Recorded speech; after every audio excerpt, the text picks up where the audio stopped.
Hello, hello, hello. Welcome back to my channel. Miss Peggy here, all the way from North Texas, from my house to your house. I hope y'all are all doing really good today. It's a Tuesday, I think, and I'm doing good. I'm doing really good. So I just wanted to come on here and make a video because we are celebrating. Celebrating. It's my party and I'll smile if I want to. Smile if I want to. So anyway, today is December the 4th. Today is 1 year. Today, I've been free from the narcissistic personality disorder abuse that I've been through for 20 years ended 1 year ago on December the 4th, 2022. Now, that was a long, bumpy ride, and I always knew that was a bad relationship.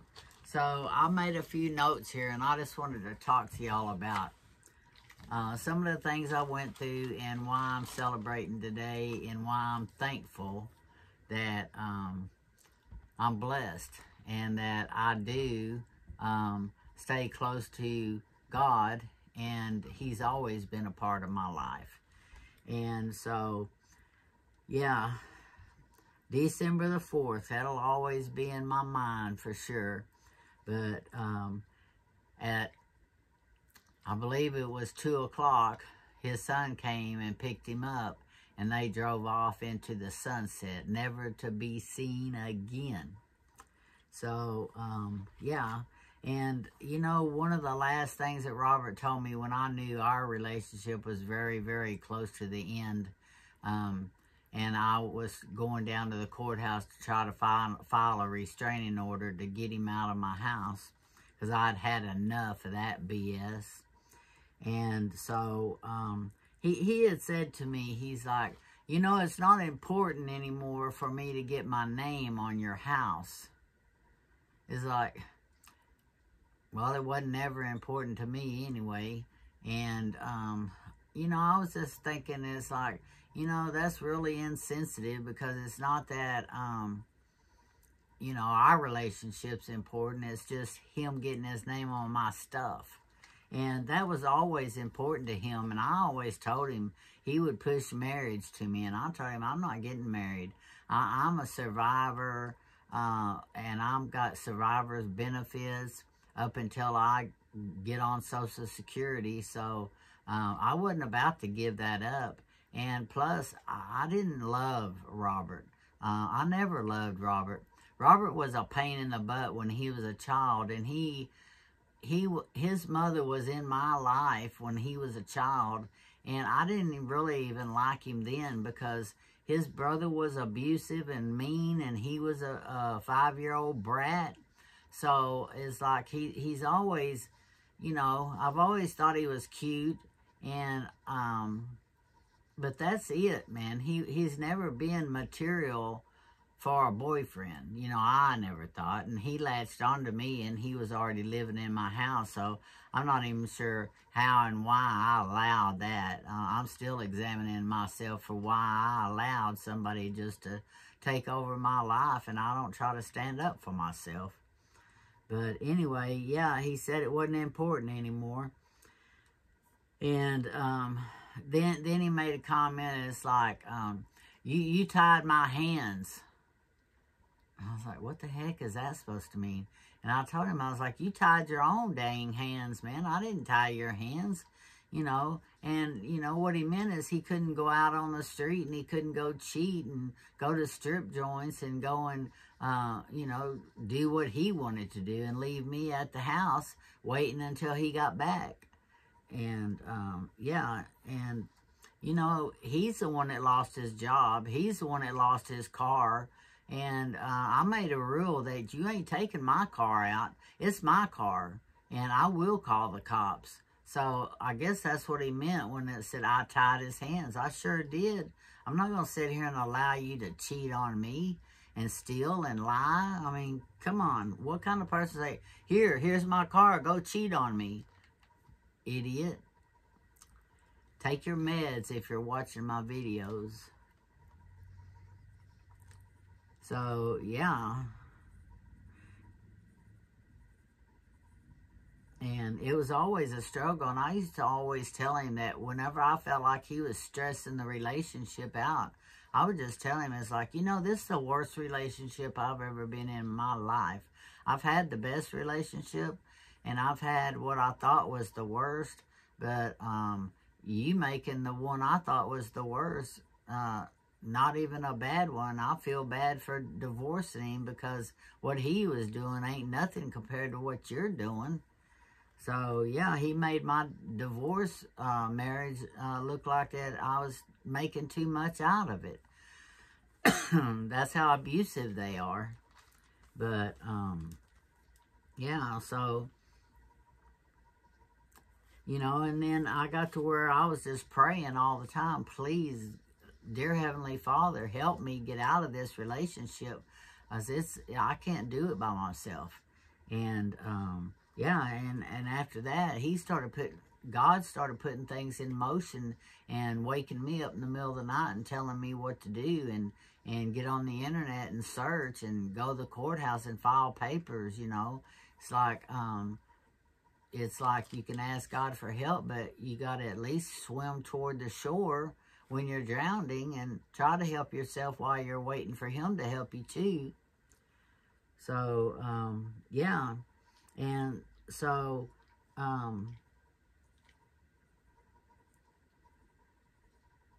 when I filed the restraining order and he knew he had to leave and he was really getting ready to leave himself because they know that they're fixing to end the relationship. It's always a thing to end the relationship.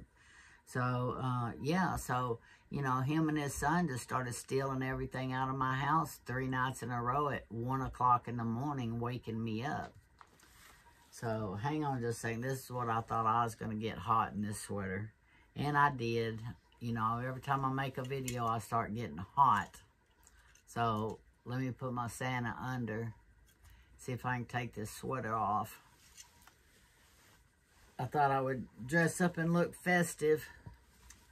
But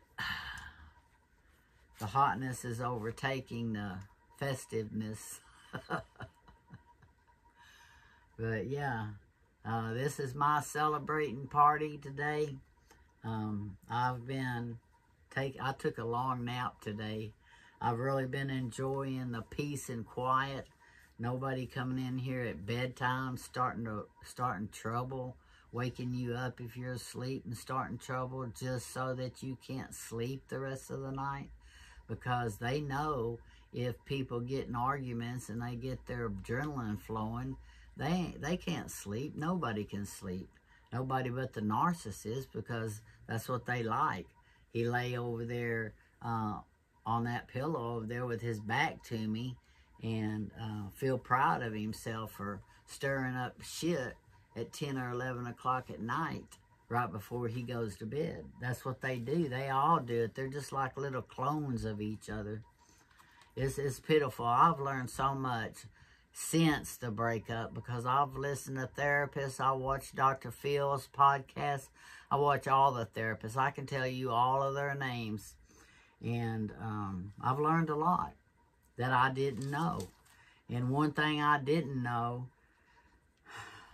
was if you break up with them, what's going to happen. Because you think they treat you bad while you're in a relationship, break up with one and see the destruction that they leave in the wake. They're like a tornado just tearing up shit all the way out the front door. It is pitiful what they'll do. And I did not know about that. You know, and I Googled the behavior, and it said he was a narcissist. Get the hell out of there as fast as you can, because it ain't never going to stop. Well, they didn't tell me what was going to happen when I did, you know. It's like, yeah, they're just all connected to Satan, you know, and there's nothing good or nice about people that connect to Satan. you know, God is good, Satan is evil, and so is the personalities that go with them. You can't be nice to people and help the homeless and feed the poor if you're over here hating everybody. So, yeah. And,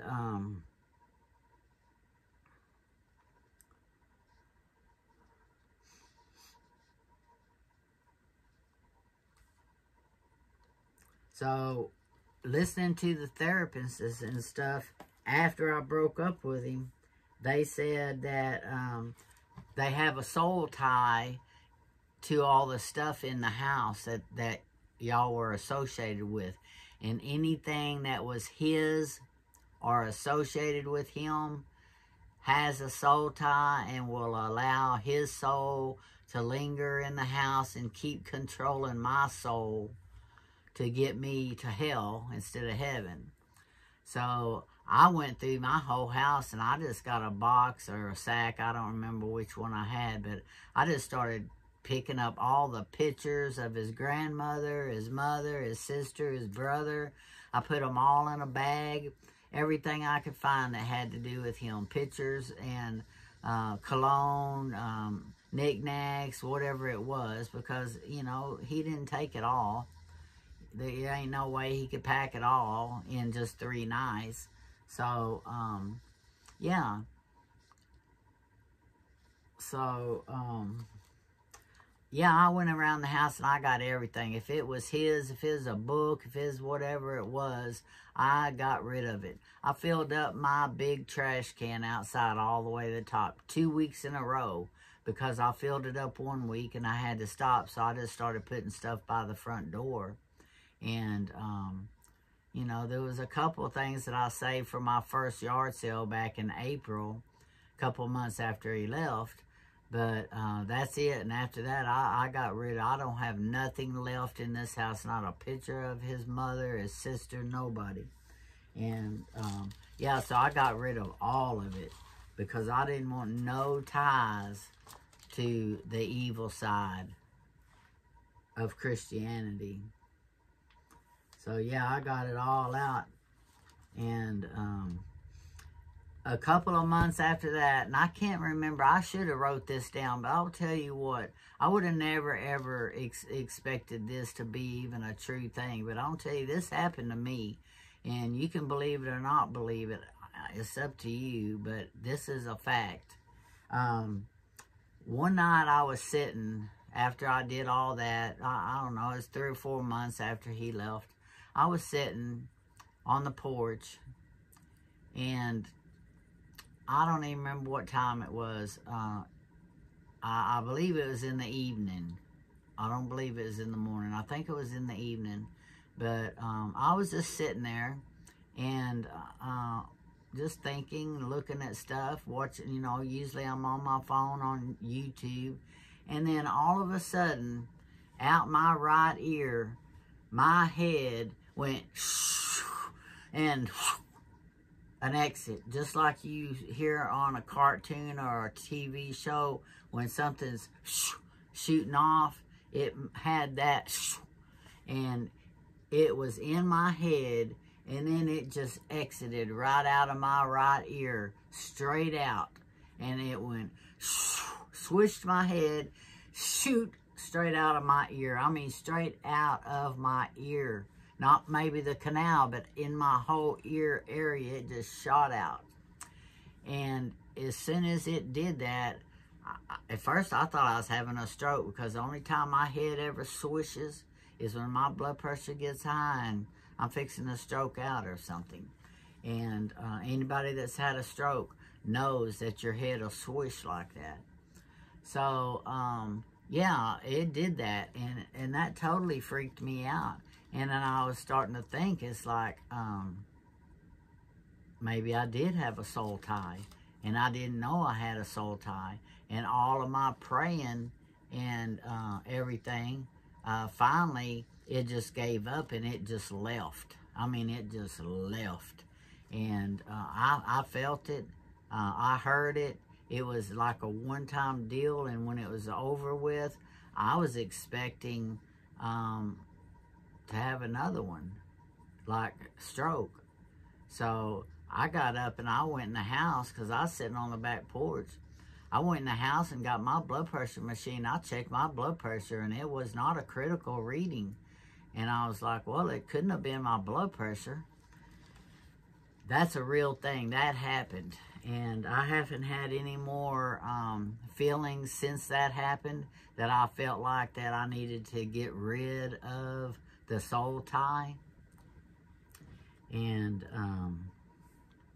yeah, when that did that, swished out of my right ear like that, I felt like that had to have been the soul tie. I swear, I think that's what that was.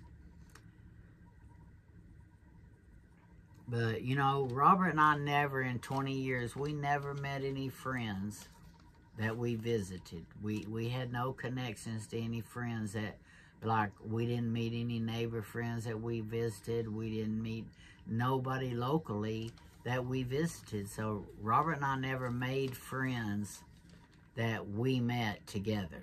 We just never did. And I think it's because he you know, being a narcissist, they're not going to allow that. You're not going to have friends. Friends means you can be happy. So we can't be happy. Friends ain't allowed. So, yeah. So I had a best friend, but she died within the first year of our relationship. And that was during the love bomb stage. So he was very nice to me during that time. And he even attended the funeral with me and everything. And the hospital with her. So he was a very attentive person when my best friend was dying in the hospital and sick. And I know we were just turning 50 when we were going through that. And Robert's 10 years younger than me, so I was turning 50 and he's turning 40, you know, and now I'm 70 and he's 60. So, yeah, so he did go through that with me, and that was part of the love bombing part of our relationship. Oh, yeah, and then the therapist, and when I say therapist, I'm talking about on YouTube.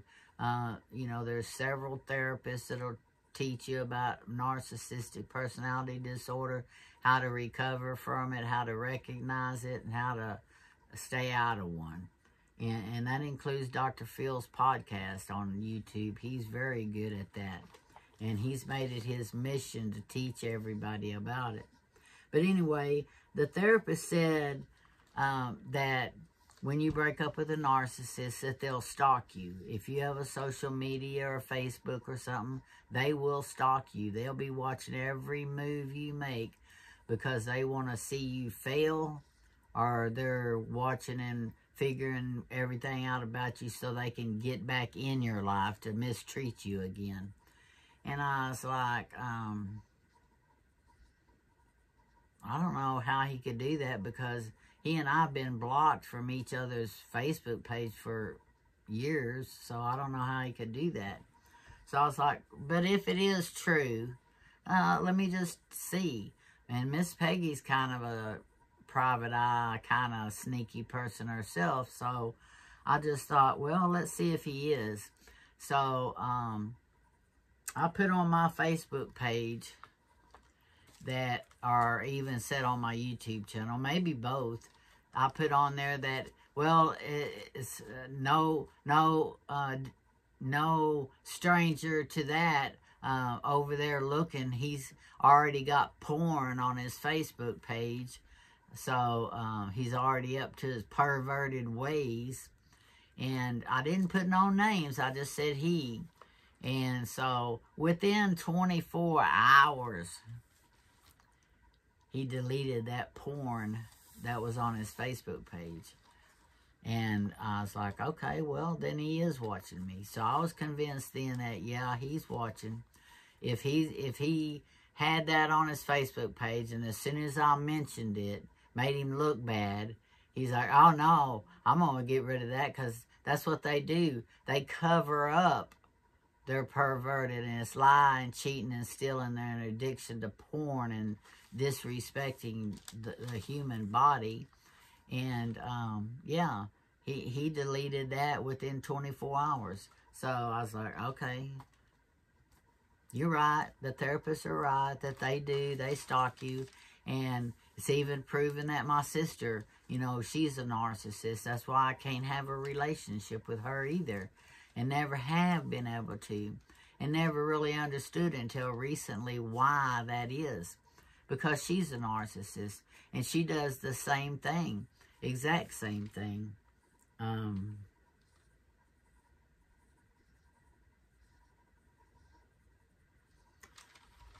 She stalked my YouTube channel and my Facebook page, and she's not even on my friend list. And so, one day I said something about my daughter on my YouTube channel. And within 24 hours, my daughter is texting me and threatening me because I used her name and I don't have permission.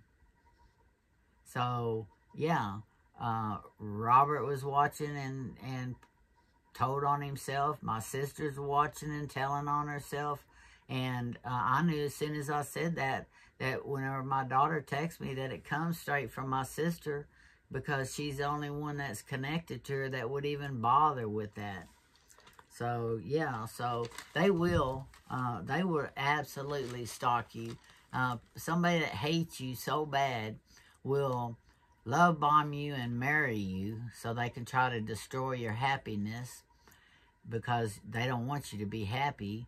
And if you're happy, it makes them mad. So it just, I don't know, it just boggles my mind how somebody will waste their entire life making somebody miserable. Like my sister, when she got married to her husband. They've been married for a long time now, 40 years, I guess. When I was getting her married, she was like, he was a good date because he had a house and he had money for college.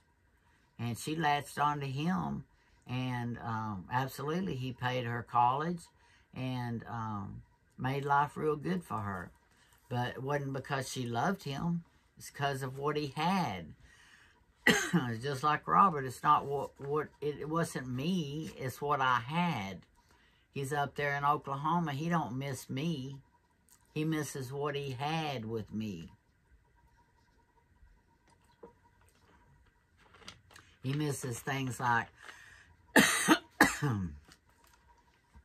spending $80 a week on alcohol, being able to spend $300 or $400 a month or a week, whichever he wanted, on groceries, could eat a T-bone steak anytime he wanted, had anything he wanted. That's what he misses. He don't miss me. It's what I provided. They like, excuse me, but my allergies, time of season. But if I don't take allergy medicine, the drainage down my throat makes me cough. And then when I take my sinus medicine, it dries me up so much it makes my throat itchy and scratchy sometimes and makes me cough. So either way, I'm going to be coughing. So, yeah. Yeah, as soon as I mentioned that, he was addicted to porn. He deleted it. And while I was over there, I noticed that he said he was in a relationship with a lady that was from Guam. And so I clicked on her profile deal, and it was in the Philippines. He's never been to the Philippines, and she's obviously never been here. She don't even speak English. I don't even know how he picked her out. But, yeah, he said he had been in a relationship with her since January. Now, he didn't leave here till December the 4th. And he spent a whole month across the street in a motel before his son could take him to Oklahoma, which I didn't know at the time. I thought he went from here straight to Oklahoma, but he didn't. He went here to the motel across the street almost. So, while he's still in the motel, not even 30 days out of our relationship, he's already in a relationship with a woman from Guam. So, yeah, I mean, you know, when he left, I found out he was sleeping with one of my friends. He was sleeping with people at the grocery store that he would meet. He would come home from the grocery store quite a bit. I mean, I never even fazed me. I didn't care. A lot of times I was taking a nap while he was gone. And, or I'd take a nap and then I'd eat a sandwich or eat some lunch. But he would, you know, he'd go to the store around, I don't know, 11 or 12 every day. Not every day, but when he'd buy groceries. And then he wouldn't come back like maybe 2 hours or 3, you know. And sometimes I'm at the grocery store a long time. I can stay at Walmart 2 or 3 hours myself. So I didn't think nothing of it. And he would come in and apologize. Oh, I'm sorry I stayed so long, but, you know, I had to go across the store to another grocery store because this one didn't have what I was looking for, blah, blah, blah. Word salad. Telling on himself because that's what they do.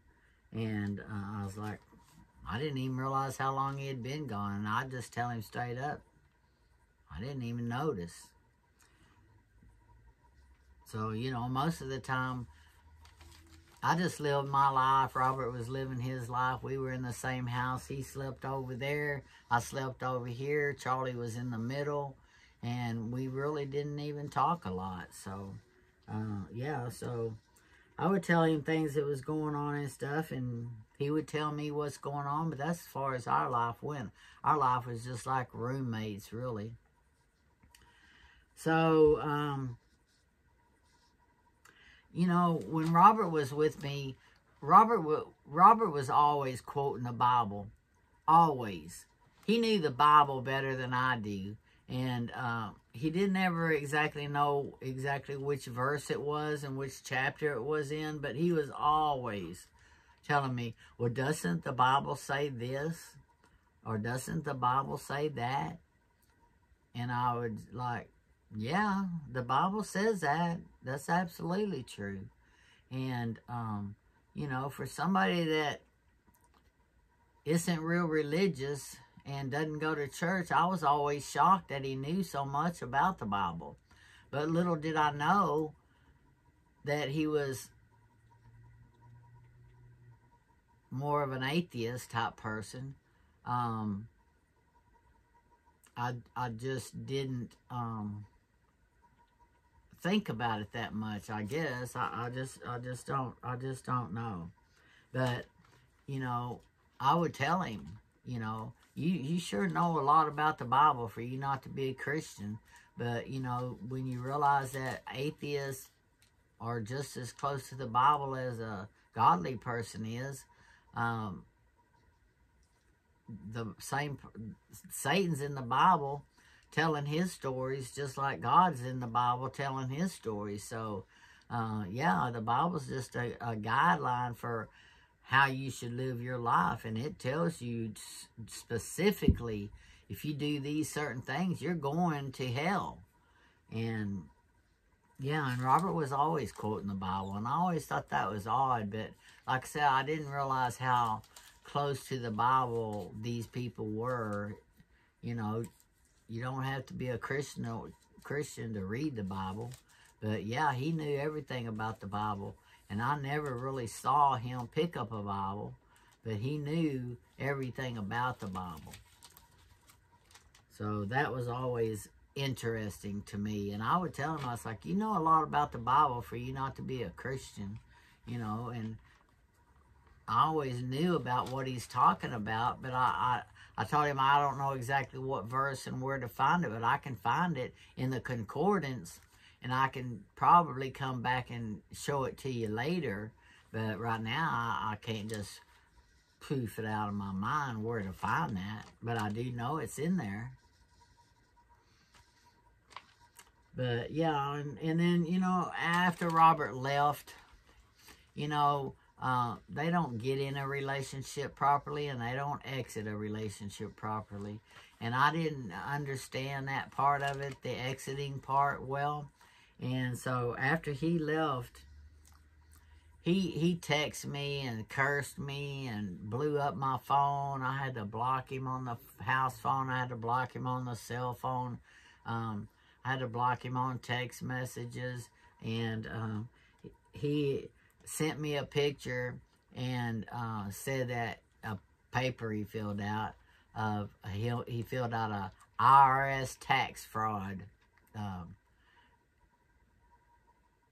that he was going to turn me in for, and it said it's going in the mail tomorrow, and he's holding up this tax form thing that he filled out that I was frauding the government of something like $500,000. And I was like, you know, he knows that's not even true because, you know, yeah, I rent a room, but my CPA knows about it, and the CPA says that you know, if you have somebody that lives in your room and helps you pay utility bills and stuff, that's not rent. Rent is when you've got a house across the street and you're renting. That's a dwelling, and that's rent. But if you're just renting a room in your house to help you pay your bills, that is not taxable. So I've talked to my CPA about it, and he knows that. So when he sent that, he's just trying to, you know, it's a smear campaign, and they just try to do that to get you back in control so you'll do what they want you to do. Because if I'd have responded that, oh no, don't turn me into the IRS, he goes, okay, well, let me come back home and I'll drop it. It's like, you know, they want you to let them abuse you, but then come back home. It's like never going to happen. No redos over here. But yeah, and while he was telling me he's going to turn me into the IRS for tax fraud for $500,000, I still got it on the record over there on my answering machine.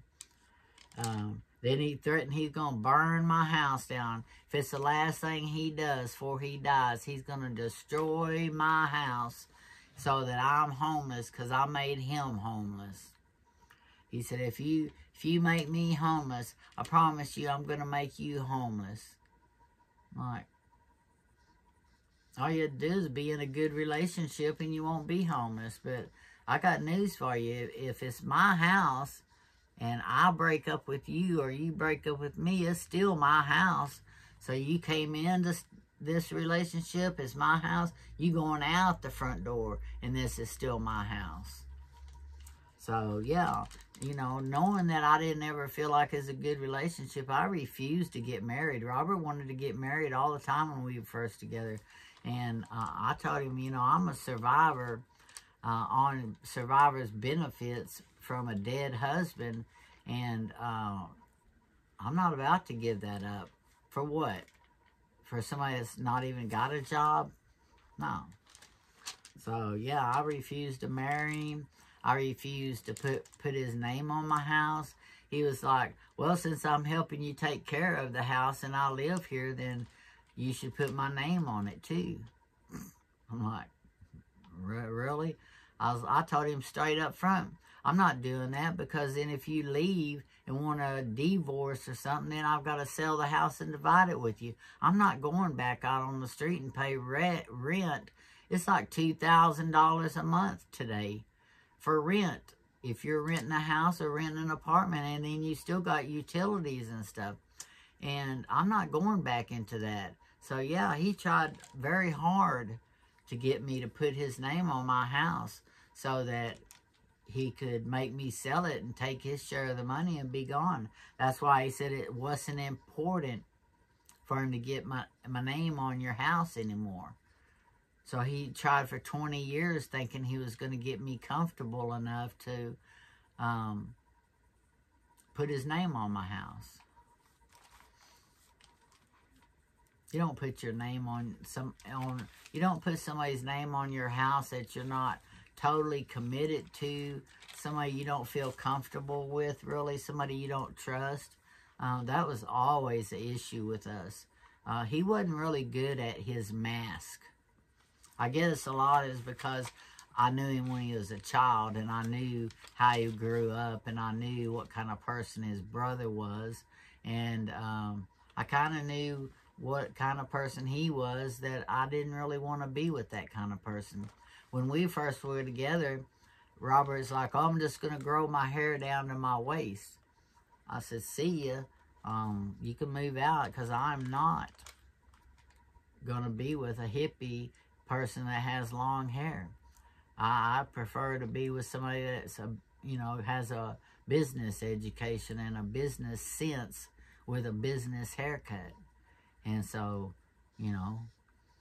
he decided the relationship was more important, so he had a decent haircut our whole relationship.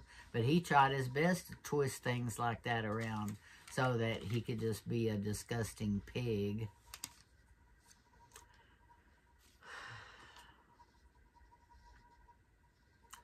But yeah, he said he was going to destroy me if it was the last thing he did before he died. And, yeah, and Robert used to spend $80 a week on alcohol. Now, I know that's a lot of money, but alcohol's expensive too. But, I mean, he was drinking a 12-pack a day plus alcohol shots every day. He would just go buy a 6-pack and then go back and get another 6-pack, so it looked like he's only drinking a 6-pack, but he's actually drinking a 12-pack. So, yeah, he spent a lot of money on alcohol, and I'm sure he's missing that too, because when he left here with stage 4 cancer, he had tried to get on disability, and the VA and the government told him that just because you have cancer, you can't get disability. You have to be more sick with the cancer before you qualify. And he was considered too well with cancer to qualify for disability pay. So, yeah, so he's not, his cousin's supporting him up there. And, I'm sure that, I'm sure he misses that because, $80 a week to spend on alcohol, that's a lot of buzz. It's a lot of buzzkill right there. And, yeah, and, he would drink enough to where every night at bedtime, he would sit in there and just dwell on hating that he would come in here and wake me up and open the door and start talking to me and waking me up. And, well, I've been thinking I'm upset about this or I'm upset about that, and this makes me mad. And since you said that, I've been thinking about what you said, blah, blah, blah, just word salad. At 10:30, 11 every night that he could. Sometimes you'd skip a night. You didn't know if you was going to get it tonight or not. But, yeah, and Robert was always telling me that his mother would go out partying and drinking, and she would always come in at 2 or 3 o'clock and wake them up in the middle of the night and disturb their sleep, and how much he hated it. But then he turned around and did me the same way. I mean, but his mama made them get up and clean the house, where Robert couldn't make me do anything, but he could disturb my sleep. Disturb that sleep, that's what they want.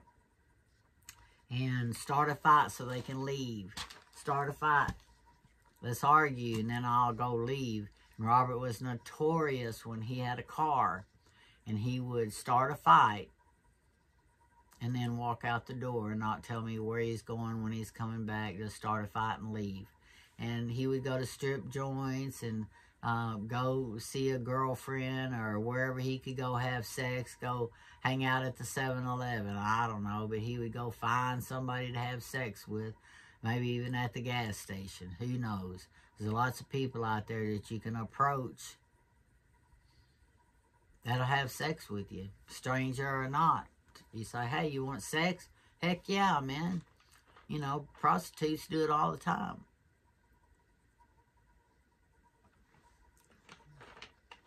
So, yeah, today is 1 year. I'm free of that BS. Never again.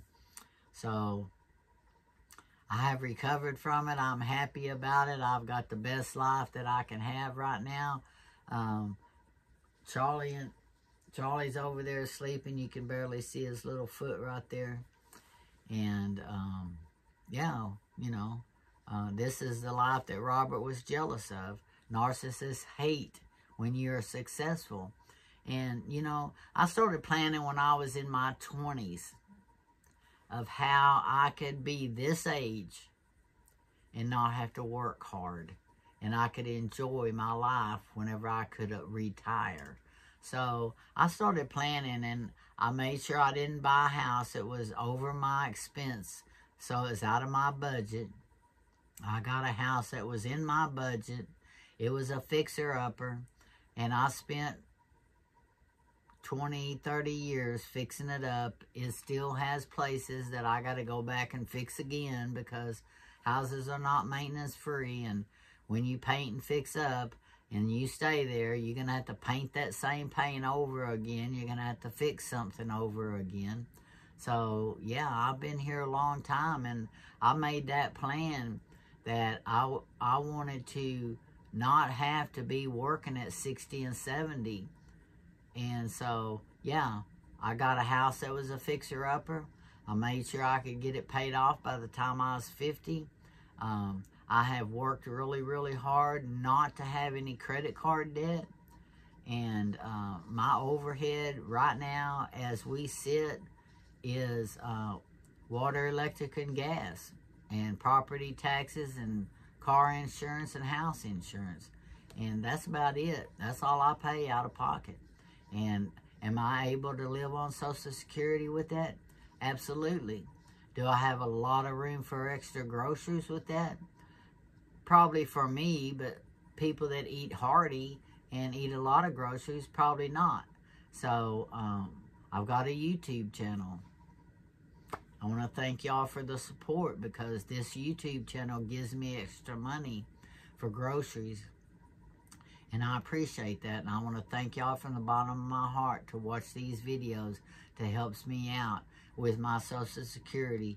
And I get extra money from these videos too, so that it also helps.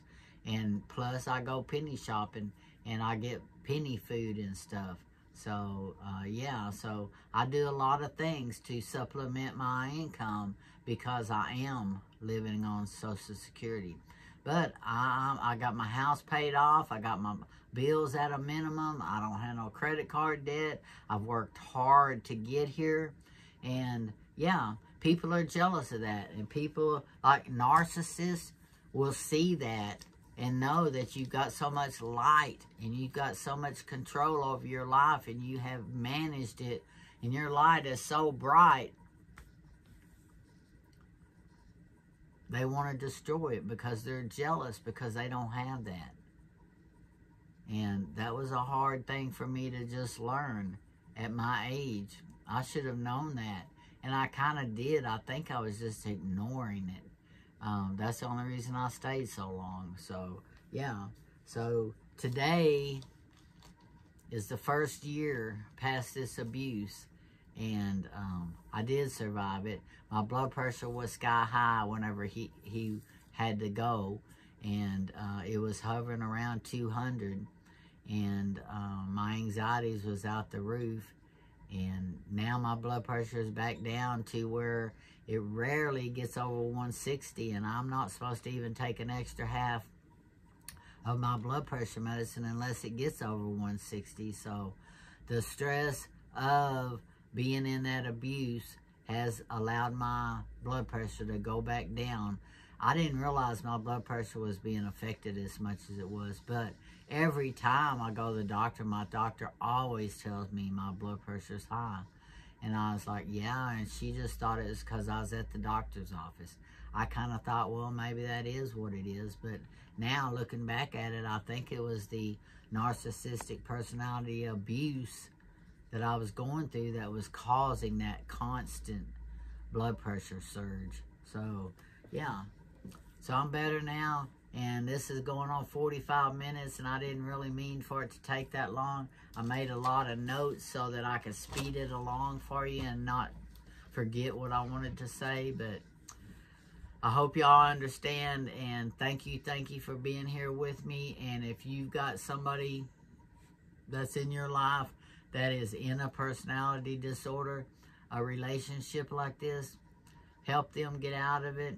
Anything that they need you to help, please help them, because they will reach out for people because they need a place to go, because they don't have, if they don't have family they can turn to, sometimes they have to stay in these relationships. So yeah, it's sad.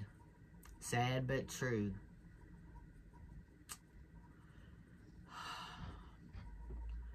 But anyway, I'm surviving. Y'all are surviving. I see a lot of y'all in my comments that says that y'all been through this. Y'all know people that's been through this. So we just got to keep them narcs at bay. And if you're watching, narc, my sister, or Robert, take your dang medicine before you go to bed tonight. Bye. I love y'all. Adios from North Texas, and goodbye from Cowtown. And I'll see you in my next video. Bye now.